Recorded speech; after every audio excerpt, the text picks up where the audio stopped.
In the history of the American Mafia, there have been thousands of gangsters. And of those thousands, perhaps a couple dozen have lingered in the public memory to become legends of the American mythos. Even fewer have had an entire Hollywood feature film built around their story. Child prodigy, sportsbook, casino executive, and famous non-Italian member of the Chicago outfit, this is the legacy of Lefty Rosenthal.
In the summer of 1929 in Chicago, Illinois, several things could be counted on. Hot nights tempered with cool jazz, speakeasies and bathtub gin, machine gun bursts and siren blasts as cops played cat and mouse with Scarface Al Capone's notorious crew.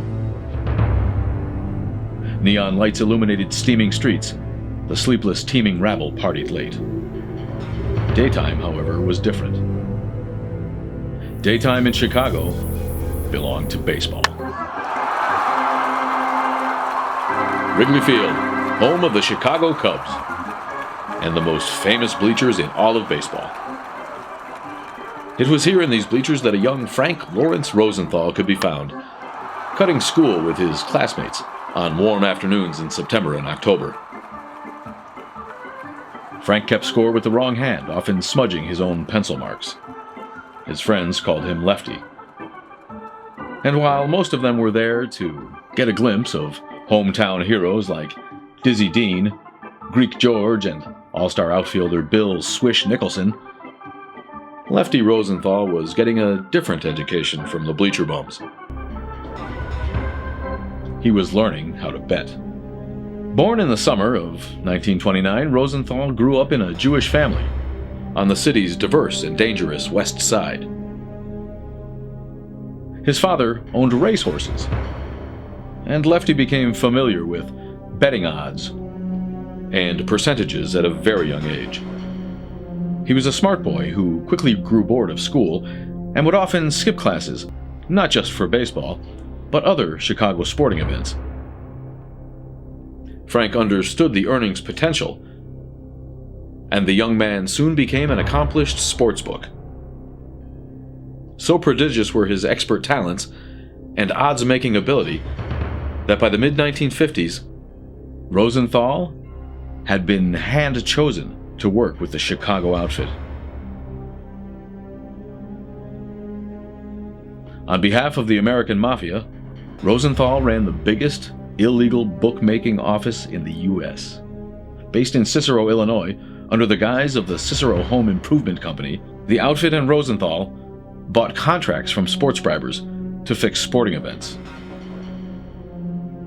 When these operations eventually attracted attention from law enforcement, he was indicted as a conspirator on multiple sports bribery charges. Rosenthal moved the operation to North Bay Village in Miami to avoid attention. By 1961, Rosenthal had acquired a national reputation as a sports bettor, oddsmaker, and handicapper, and was frequently seen in the company of prominent Chicago outfit members Jackie Chironi and Fiore Buccieri. It was in this year that he was issued with a subpoena to appear before U.S. Senator John McClellan's subcommittee on gambling and organized crime. he had been accused of match fixing. During the course of the hearing, Rosenthal invoked the Fifth Amendment 37 times and was never charged. Because of this, however, the state of Florida barred him from racing establishments in that state. Rosenthal was also a suspect in multiple business and car bombings in the greater Miami area, causing the FBI to open an ongoing case file on him, which quickly grew to over 300 pages. In 1968, again to escape police attention, Rosenthal moved to Las Vegas. It was in Sin City that Lefty Rosenthal really hit his stride and embarked on a career that would change Las Vegas and inspired the 1995 Martin Scorsese film Casino. True to his upbringing, Rosenthal was a big promoter of sports gambling and created the first sportsbook operated entirely from a casino. This made Lefty even richer and made the Stardust one of the world's leading centers for sports gambling. Another Rosenthal invention was hiring more female Las Vegas blackjack dealers, which in 1 year helped double the Stardust's income. On May 4th, 1969, Rosenthal married showgirl and gangland all Jerry McGee. Jerry had a daughter from a previous marriage, and the often turbulent relationship with Rosenthal would result in 2 more children. During this period, the Chicago outfit controlled 4 casinos in Las Vegas: the Stardust, Fremont, Marina, and Hacienda. And whom did the American Mafia trust to secretly run these establishments? Why, their old bookie pal from Chicago, Frank Lefty Rosenthal, of course. But in 1976, when FBI and Las Vegas police discovered that Rosenthal was secretly running 4 large casinos without so much as a single Nevada gaming license, they held a hearing to determine his legal ability to obtain such a license.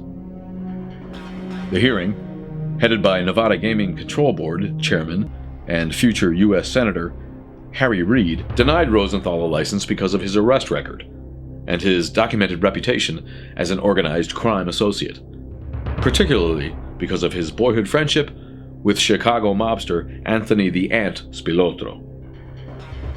Meanwhile, McGee, disillusioned with domestic life, began spiraling into alcohol and drug addiction. As the marriage fell apart, she even had an affair with the Ant, Lefty's longtime married friend. Rosenthal and McGee were divorced in 1981. 1 year later, Rosenthal famously survived an October 4th, 1982 assassination attempt in Las Vegas in which a bomb was detonated when he started his car. In a twist seemingly straight from the Hollywood script, Rosenthal incredibly survived the incident because of a sturdy metal plate that Cadillac had installed in that model to correct balancing issues. Although no one was ever charged for this murder attempt, Milwaukee mob boss Frank Balistrieri was most likely responsible. Balistrieri, who was known as the Mad Bomber to law enforcement, was heard via wiretap blaming Rosenthal for the legal difficulties that the mob-controlled casinos were experiencing. Weeks before the bombing, Balistrieri had told his sons that he intended to get full satisfaction. 1 month after the bombing, Lefty's ex-wife, Jerry McGee, died in a motel in Los Angeles at age 46 of an apparent drug overdose. Her death was ruled accidental from a combination of Valium, cocaine, and alcohol.